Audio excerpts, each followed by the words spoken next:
Hello સ્નેહુ, Hello. ક્યાં ઉપડો? Swimming. આ Friday આવી ગયો અમારો ફટાફટ. અને ઠંડી જો મને જ લાગે છે આખા ગામની કે It's not. આજે તો ઓછી છે ગયા વીક exactly. કરતા. That's what I'm saying. આજે રહીને આવી ગયો એટલે પણ અમારો હવે દિવસે થોડો થોડો લાંબો થવા માંડ્યો છે. અમારે હવે સમર આવવા માંડશે થોડા ટાઈમમાં, હે ને? આઈ નો સ્ટીલ ટાઈમ, પણ થોડો આમ દિવસ લાંબો થયો તોય સરસ લાગે છે ને. આ અંધારામાંથી બહાર આવીશું તો સ્વિમિંગમાં ચલો આજે, અને ચાંદને બેડમિન્ટનમાં જવાનું છે. અને પછી આપણે કુકિંગ કરીશું. કેમ ને ઢોસા બનવાના છે આજે. યસ, થોડું પ્રિપેર કરીને આવી છું, આ બેને લઈને આવીશ પછી બનાવીશું. તો જો થોડોક દિવસ લાંબો લાગે છે પણ તોય અંધારું તો છે જ હજી, પણ it's better than last 2 months, હે ને? Yeah. તો ચલો આવી ગયા કિચનમાં. અને આજે એજને મેન્શન કર્યું કે ઢોસા બનવાના હતા, પણ ઢોસા માટે મને આખો સાંભાર ને મસાલો ને બધું બનાવવું નહોતું. ખીરું હું રેડી લાવેલી હતી, એટલે આજે કંઈક અલગ સ્ટાઇલમાં ઢોસા બનવાના હતા, જે ઇન્ડિયામાં બહુ બધી જગ્યાએ એકચ્યુઅલી મળતા હોય છે, કે ગોટાળો ઢોસા, પનીર ઢોસા, અને સાઈડમાં સબ્જી આપે ને ખબર નહીં કેવા કેવા સરસ હોય છે એકચ્યુઅલી. અમે આ વખતે ગયેલા તો ટ્રાય કરેલા અને બહુ મજા આવી હતી એકચ્યુઅલી. એટલે મને એમ થયું એવું કંઈક અલગ ટ્રાય કરું, તો એના માટે મેં પનીર ગોટાળો કાઇન્ડ ઓફ ઢોસા બનવાનું છે આજે. તો એના માટે મેં ઓનિયન અને ટમાટો લઈ લીધા છે ગ્રેવી માટે. એને આપણે મિક્સર જારમાં નાખીને એને ક્રશ કરીશું. તો ક્રશ કરવા માટે તમે ઝીણા ઝીણા કાપી શકો તો પણ ચાલે એકચ્યુઅલી, પણ મને ગ્રેવી જેવું હોય આમાં તો વધારે સરસ રીતે મિક્સ થઈ જાય અને આમ મજા આવે, એટલા માટે મેં આજે ગ્રેવી બનાવી લીધી છે. બાકી તમે ચોપરમાં અથવા તો જાતે પણ ઝીણું ઝીણું કટ કરી લો તો પણ ચાલે એકચ્યુઅલી. તો એમાં કેટલી વસ્તુ જરૂર પડશે, કઈ રીતે હું પનીર ગોટાળો બનાવું છું, આ કંઈક અલગ રીતે બનવાનું છે થોડો. તે પહેલાં મેં એક પંજાબી રીતે પણ પનીર ગોટાળો બનાવીને રેસીપી શેર કરી હતી. તમારે જોવો હોય તો મારો બીજા વિડીયો જોઈ લેજો, ત્યાં તમને મળી જશે. તો આજે પણ લાઈક ઢોસા સાથે ખાવાનું છે, એટલે કાઇન્ડ ઓફ થોડો વધારે ગ્રેવીવાળો અને એવો હશે. તો એના માટે એમાં મેં પેપર પણ લીધા હતા, એટલે પેપરને ઝીણા કાપી લીધા છે. અગેઇન તમે ક્રશ કરી શકો છો. મને થોડા ક્રશ કરવાની ઈચ્છા તો છે જ, એટલે હું થોડું કદાચ કરીએ દઈશ. તો મેં તેલ લઈ લીધું છે, એમાં જીરું નાખી દીધું, અને જે આપણે ગ્રેવી બનાવી હતી એમાં એકચ્યુઅલી મેં થોડા કાજુ પણ એડ કરેલા હતા, એટલે ગ્રેવી એકદમ થીક થઈ ગઈ છે, જોઈ શકો છો તમે. કાજુથી એકદમ ટેસ્ટ સરસ આવે છે ગ્રેવીમાં, અને ગ્રેવી પણ થીક અને રીચ બને છે, અને ઓફકોર્સ હેલ્ધી પણ છે. તમે મગજતરીના બી ઇન્ડિયામાં ઘણા બધા જગ્યાએ વપરાતા હોય છે ગ્રેવીમાં અને પંજાબી શાકમાં, તો તમે એ પણ એડ કરી શકો છો. તો થોડી વાર ગ્રેવી ઉકળી ગઈ છે, તમે જોઈ શકો છો. સરસ, મેં થોડું પાણી પણ એડ કર્યું હતું કારણ કે બહુ થીક હતી.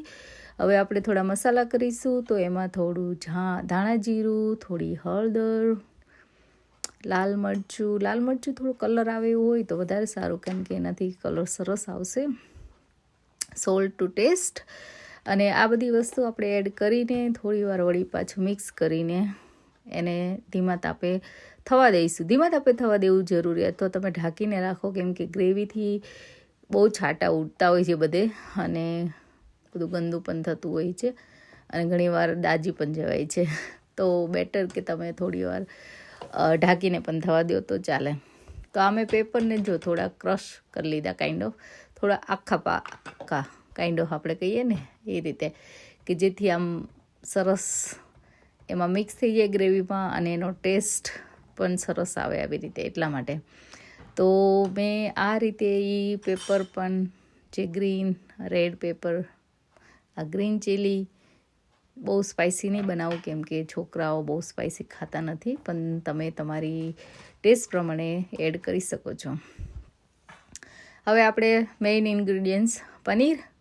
તો પનીર આપણે છીણી લેવાનું હતું, કેમ કે આમાં પીસ કરેલા કરતાં છીણેલું વધારે સરસ લાગે એટલા માટે. અને આ પનીર મેં તમને પહેલાં પણ કીધેલું, ટેસ્કોમાંથી હું લાવું છું. ટેસ્કોની બ્રાન્ડનું પનીર આવે છે, બહુ સરસ અને સોફ્ટ હોય છે. ટ્રાય કરજો તમે કોઈ દિવસ ટ્રાય ન કર્યું હોય તો, અને ખરેખર મસ્ત બને છે. પનીરનો ટેસ્ટ પણ સરસ આવે છે અને એનું ટેક્સચર જે હોય છે ને બહુ સોફ્ટ અને એકદમ મસ્ત હોય છે. તો મેં આ પનીર છીણી લીધું છે. હવે આપણે બધું પનીર એડ કરી દઈશું. જેમ તમારે પનીર જો લોકોને ઓછું ભાવતું હોય તો તમે ગ્રેવી વધારે રાખી શકો છો અને વેજીટેબલ્સ બીજા એડ કરી શકો છો. પનીર ઓછું ભાવતું હોય તો, મારા ઘરે પનીર વધારે ભાવતું હોય છે એટલે હું પનીર વધારે એડ કરીશ. તો મેં આખો એક બ્લોક એડ કરી દીધો છે છીણીને મસ્ત. અને બધું આપણે સરસ રીતે પાછું મિક્સ કરીશું, થોડી વાર થવા દઈશું એટલે બધા મસાલા પણ એને ચડી જાય. તો આ રીતે આખો પનીર ગોટાળો રેડી થવા આવી ગયો છે આપણો. તમે કઈ રીતે બનાવતા હો છે? પનીર ગોટાળાની રેસીપી બહુ અલગ અલગ બનાવે છે. મેં બીજા પણ પનીર ગોટાળા જોયા છે એકચ્યુઅલી સુરતમાં અને બધે જે બનતા હોય છે. આ કિચન કિંગ મસાલો મેં એડ કરી દીધો, સોરી. અને એમાં સ્પિનચ પણ એડ કરતા હોય છે. આજે મારી પાસે સ્પિનચ નહોતું, પણ ઓફકોર્સ હોય તો તમે એડ કરી શકો છો. વધારે રીચ અને ઓફકોર્સ હેલ્ધી પણ છે. તો અને કસૂરી મેથી, પનીર બનતું હોય તો કસૂરી મેથીનો થોડો ટેસ્ટ આવે, ફ્લેવર કેવી સરસ લાગતી હોય છે. તો મેં થોડી કસૂરી મેથી પણ હાથમાં આમ ક્રશ કરીને એડ કરી દીધી છે. બધું સરસ રીતે મિક્સ થઈ જાય, થોડી વાર થઈ જાય. ઓફકોર્સ ક્રીમ તમારી પાસે હોય તો એડ કરી શકો છો, ના હોય તો થોડું દૂધ પણ એડ કરી શકો છો. ક્રીમથી સરસ કલર પણ થશે અને આમ રીચ ગ્રેવી બની જશે. ટેસ્ટ પણ સરસ લાગે છે. અને જો તમારે બહુ વધારે પડતું સ્પાઇસી થઈ ગયું હોય તો ક્રીમ અથવા બટર એડ કરવાથી થોડું સ્પાઇસી ઓછું પણ થઈ જાય છે. જો ઘણીવાર એવું થતું હોય તો તમે કરી શકો છો. હવે આપણે ચીઝ પણ એડ કરીશું, કારણ કે આ પનીર ચીઝ ગોટાળો કાઇન્ડ ઓફ છે અને ઢોસા સાથે આ રીતે ખાવામાં આવે છે, જે ખરેખર સરસ લાગતો હોય છે. એટલા માટે મેં ચીઝ પણ એડ કરી દીધી છે. અગેન અહીંયા ચીઝ મેં નોર્મલ ચેડાર ચીઝ આવે એ જ યુઝ કરી છે. તમે કંઈ પણ ચીઝ તમારી પાસે હોય અવેલેબલ તો યુઝ કરી શકો છો. બધું મિક્સ કરીને થોડી વાર થવા દઈશું. ઓફકોર્સ કોથમીર વગર તો શાક પૂરું થાય નહીં. ખબર નહીં, મને કોથમીર વધારે ગમતી હોય છે. અને કોથમીર એડ થઈ ગઈ છે, શાક બંધ કરી દઈશું. હવે આપણે ઢોસા ઉતારવાના છે. તો મેં કીધું એમ મેં ખીરું ઘરે બનાવ્યું નથી, તૈયાર જ લાવેલી હતી. તો હું છે ને આ રીતે તવામાં પહેલાં ગેસ ચાલુ કરી દઉં, પણ પાણી અને તેલનું મિશ્રણ આપણે આમ છાંટી લેવાનું થોડું. અને ઢોસો તમારે જેટલો મોટો હોય તો એટલું એડ કરવાનું બેટર. અને આપણે જે રીતે નોર્મલ ચીલા કે ઢોસા બનાવતા હોય એ રીતે ફેરવતું જવાનું અને કરતું જવાનું. તો ઢોસા દર વખતે ઢોસો સરસ બને છે. આ તવી ખબર નહીં સરસ છે આ વખતે એટલા માટે કે નોર્મલી ઢોસા સરસ બનતા હોય છે. મેઇન એનું રીઝન હોય છે કે તવી તમારે જ્યારે તમે પાથરો ત્યારે ઠંડી હોવી જોઈએ, એટલે ઢોસો તમે સરસ રીતે પાથરી શકો અને પછી સરસ રીતે ઉઠે લાઈક ઉથલાવી શકો છો. તો આ રીતે એક ઇવનલી એકદમ સ્પ્રેડ મેં કરી દીધો છે. હવે ગેસ આપણે ફૂલ કરી દઈશું. એકવાર તમે ઢોસો પાથરી દો પછી ગેસ તમારે ફૂલ કરી દેવાનો.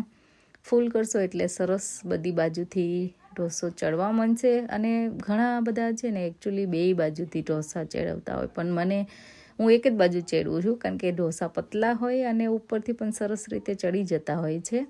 એટલે ડિપેન્ડ્સ, ઘણા લોકો બે બાજુથી કરતા હોય, ઘણા એક બાજુથી ચેડવતા હોય.